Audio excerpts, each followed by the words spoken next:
Student, I'm going to teach you economics, the first chapter, story of village Palampur. Class 8 तक आप लोग पढ़े हैं हिस्ट्री, ज्योग्राफी, सिविक्स। क्लास 9 में first time आप लोग इकोनॉमिक्स पढ़ने जा रहे हैं। तो आप लोग को ये जानना बहुत ज़रूरी है कि who is the father of economics. Adam Smith, father of economics. Most famous इनकी बुक थी वेल्थ ऑफ नेशन, जो 1776 में पब्लिश्ड हुई थी। इकोनॉमिक्स इज ट्रांसलेटेड एज अर्थशास्त्र। इकोनॉमिक्स को ही अर्थशास्त्र भी बोलते हैं। और अर्थशास्त्र नाम की पहली बुक जो है ancient Indian teacher philosopher Chanakya ने लिखी थी 3rd सेंचुरी सीई में। So let's start the first chapter, story of village Palampur. The purpose of the story is to introduce some basic concept relating to production, and this we do through a story of a hypothetical village called Palampur. इस story का main purpose क्या है इस concept का कि हमें ये जानना कि प्रोडक्शन यानी उत्पादन कैसे होता है, और इसको हम लोग जानेंगे एक स्टोरी के थ्रू, एक काल्पनिक गांव पालमपुर के थ्रू। जैसे कि सभी गांव में होता है farming is the main activity, उसी तरह पालमपुर में भी farming is the main activity in Palampur, whereas several other activities such as the small scale manufacturing, dairy, transport etcetera. Farming के साथ साथ यहाँ मैन्युफैक्चरिंग भी हो रहा है, डेयरी फार्मिंग भी है, ट्रांसपोर्ट फैसिलिटी भी है। These production activities need various type of resources. इन सभी, हाँ sorry, carried out on the limited scale. ये जो प्रोडक्शन हो रहे हैं ये बहुत लिमिटेड स्केल में हो रहे हैं। So these production activities need various type of resources. इस तरह की प्रोडक्शन एक्टिविटीज़ के लिए बहुत सारे रिसोर्सेज चाहिए, natural resources, man made item, human efforts, money etcetera. As we read through the story of Palampur, we will learn how the various resources combine to produce the desired goods and services in the village. इस पालमपुर की story के through हम पढ़ेंगे कि production करने के लिए किस तरह के रिसोर्सेज चाहिए। तो इंट्रोडक्शन में हम लोग पढ़ेंगे Palampur is well connected with the neighbouring village and town. Palampur बिल्कुल अपने जो पड़ोसी विलेज और टाउन है उनसे वेल कनेक्टेड है। Raiganj a big village is 3 kilometre from Palampur. Palampur से 3 किलोमीटर दूर है। And all weather road connected the village to the Raiganj and further on to the nearest small town of Shahpur. Many kind of transport are visible on this road, starting from the bullock carts. चलिए देखते हैं कौन कौन से transport दिख रहे हैं हम लोग को रोड पर। पहला दिख रहा है बुलेट कार्ट्स, तांगा, बोगीज, और वो भी किससे लोडेड है, जैगरी यानी गुड़ से। और अदर कमोडिटीज़ कौन कौन सी हैं व्हीकल्स में, motorcycle, jeep, tractor and truck. अब ट्रैक्टर तो दिखेगा ही क्योंकि गांव है तो। This village has about 450 family. इस गांव में 450 फैमिली रहती है, belonging to several different caste, जिनकी अलग अलग कास्ट है। The 80 upper caste family on the majority of land in the village. Their house is some of them quite large and made of brick with cement plastering. And the scheduled caste comprising 1/3 of the population and live in one corner of the village and in much smaller house, some of which are of mud and straw. जो 80 upper caste family है इनके घर थोड़े से बड़े हैं और brick और सीमेंट से बने हुए हैं, जबकि शेड्यूल कास्ट जो फैमिली है उनका गांव के कोने में घर है और वो छोटे हैं और मड और स्ट्रॉ से कुछ लोगों के बने हुए हैं. Most of the house have electric connection. अधिकतर घरों में इलेक्ट्रिक कनेक्शन है. Electricity power all the tube wells in the field and is used in various type of small business.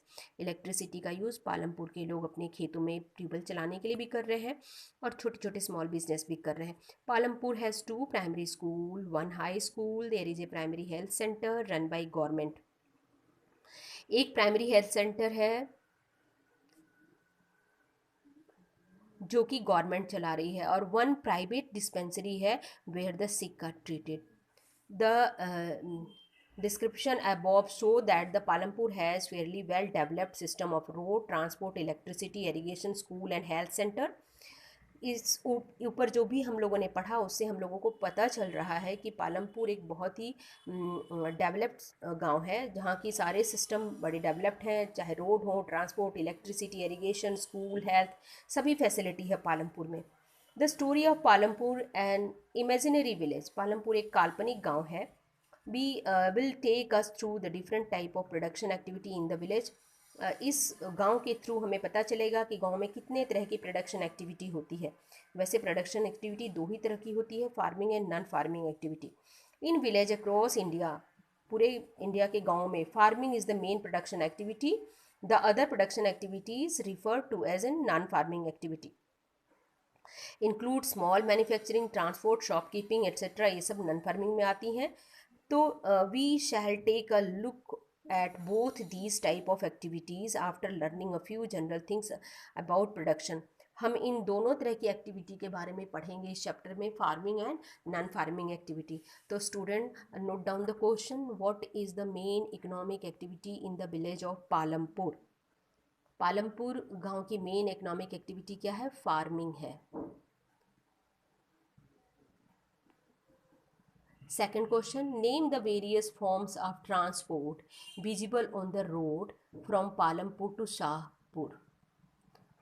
तो आप लोगों ने पढ़ा अभी कि पालमपुर टू शाहपुर में आप लोगों को रोड पर कौन कौन से ट्रांसपोर्ट विजिबल हो रहे थे, आप लोग लिखेंगे इसको। तो नेक्स्ट टॉपिक है आप लोगों का organisation of production. Note down the question student, what is the aim of production? What is the aim of production? State any four requirement needed for production of goods and services। तो इस firstly aim of production, the aim of production is to produce the goods and services that we want। जो हम चाहते हैं उसका उत्पादन करना ही main M होता है प्रोडक्शन का। अब 4 रिक्वायरमेंट दे रहा है, 4 requirement for productions of goods and services. तो फर्स्ट रिक्वायरमेंट है लैंड। बिना लैंड के किसी भी चीज़ का प्रोडक्शन नहीं होगा। इसमें आगे दे रहा है वाटर, फॉरेस्ट, मिनरल्स, ये भी लैंड में ही आ रहा है। नेक्स्ट जो है second requirement is labour. Who will do the work. Labour के बिना कोई प्रोडक्शन होगा ही नहीं, क्योंकि वही वर्क करेंगे तभी प्रोडक्शन होगा। Production activity require the highly educated worker to perform the necessary task and other activity के लिए वर्कर्स चाहिए जो कि मैनुअल वर्क करते हैं। तो इसलिए लेबर बहुत ही इंपॉर्टेंट रोल प्ले करते हैं किसी भी चीज़ के प्रोडक्शन में। तो फर्स्ट है आप लोग का लैंड, सेकंड है लेबर, थर्ड है फिजिकल कैपिटल। फिजिकल कैपिटल को 2 हिस्सों में बांटा गया है, fixed capital and working capital. किसी भी चीज़ के प्रोडक्शन के लिए बिल्डिंग, मशीन्स एंड टूल्स बहुत ज़रूरी है। और सेकंड है आप लोगों का वर्किंग कैपिटल, जिसमें कि रॉ मटेरियल। अगर कच्चा माल नहीं होगा तो कैसे प्रोडक्शन होगा, और अगर मनी नहीं होगा, पैसा नहीं होगा, तो आप कच्चा माल खरीदेंगे कैसे। तो आप लोगों को पता चल गया होगा, first is the land, second labour, third physical capital.